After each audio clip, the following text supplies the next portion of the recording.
ఉపసభాపతి పదవిలో కూర్చుని ఒక వర్గం కొమ్ము కాస్తూ దళితులపై కక్ష సాధింపు చర్యలకు దిగుతున్న రఘురామకృష్ణంరాజు గారి వైఖరి ప్రజాస్వామ్యానికే సిగ్గుచేటు అని మాల మహానాడు రాష్ట్ర అధ్యక్షులు డాక్టర్ గోదా చాన్పాల్ తీవ్ర స్థాయిలో ధ్వజమెత్తారు. పల్నాడు జిల్లాలోని అంబేద్కర్ గారి విగ్రహం వద్ద మాల మహానాడు నియోజకవర్గ వర్కింగ్ అధ్యక్షులు విస్తాల జయరావు అధ్యక్షతన నల్ల రిబ్బన్లతో నిరసన కార్యక్రమం నిర్వహించారు. ఈ కార్యక్రమంలో మాల మహానాడు రాష్ట్ర అధ్యక్షులు డాక్టర్ గోదా చాన్పాల్ మాట్లాడుతూ అసెంబ్లీలో అందరినీ సమానంగా చూడాల్సిన ఉప సభాపతి వీధుల్లోకి వచ్చి కుల విద్వేషాలు రెచ్చగొట్టడం ఆయన దిగజారుతనానికి నిదర్శనమని, రఘురామకృష్ణంరాజుకు ఆ పదవిలో కొనసాగే అర్హత లేదని గోదా చాన్పాల్ స్పష్టం చేశారు.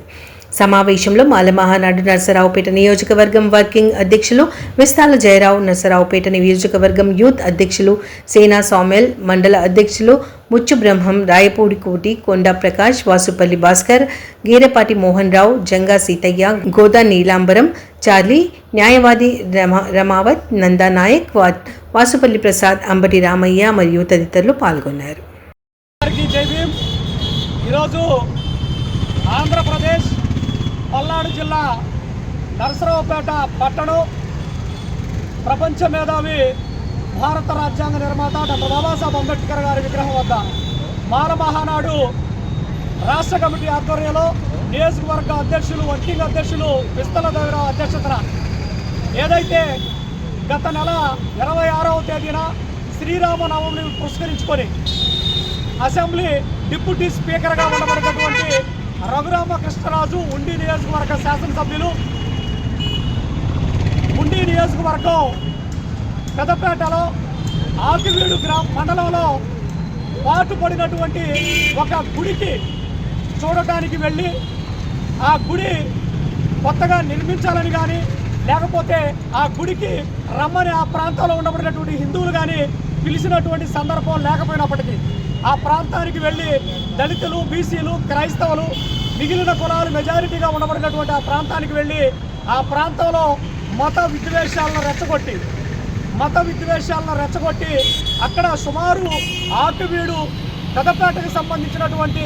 మాలపల్లి మీద అసూయతో దళిత క్రైస్తవులను విమర్శిస్తూ క్రైస్తవులు ఇక్కడ ఉండటానికి వీల్లేదనేటటువంటి విధానంలో తను మాట్లాడినటువంటి తీరు చాలా బాధాకరమైనటువంటిది. ఈరోజు మనం ఉండి నియోజకవర్గంలో చూస్తే సుమారు 113 చర్చిలను కూల్చివేసినటువంటి ఘటన ఈరోజు అది ఉండి నియోజకవర్గ శాసనసభ్యులు కేవలం రఘురామకృష్ణరాజుకే చెల్లుతుంది. మనం ఈరోజు ఒక ప్రజాప్రతినిధిగా నియోజకవర్గంలో ఉండబడినటువంటి రఘురామకృష్ణరాజు ఒక మతాన్ని ఎంచుకోనో, ఒక కులాన్ని ఎంచుకోనో, ఒక పార్టీ మీద బేస్ అయ్యి ఈరోజు అతను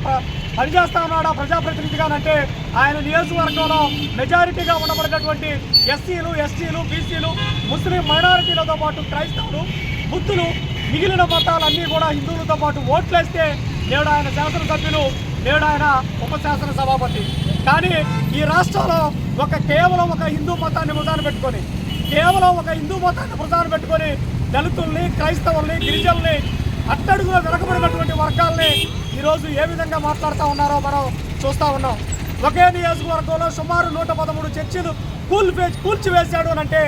ఏ విధమైనటువంటి మత ఛాందసంతో ఆయన ఈరోజు మాట్లాడుతూ ఉన్నాడో గమనించాలి. ఆ ప్రాంతంలో సుమారు 57 మంది మీద అక్రమ కేసులు బనాయించి ఈరోజు రిమాండ్కి పెట్టినటువంటి పరిస్థితి. మేము అడుగుతూ ఉన్నాం ఈ రాష్ట్ర ప్రభుత్వాన్ని, మేము అడుగుతూ ఉన్నాం ఉప శాసన సభాపతిగా రఘురామకృష్ణరాజు అనర్హుడని మాల మహానాడుగా డిమాండ్ చేస్తా ఉన్నాం.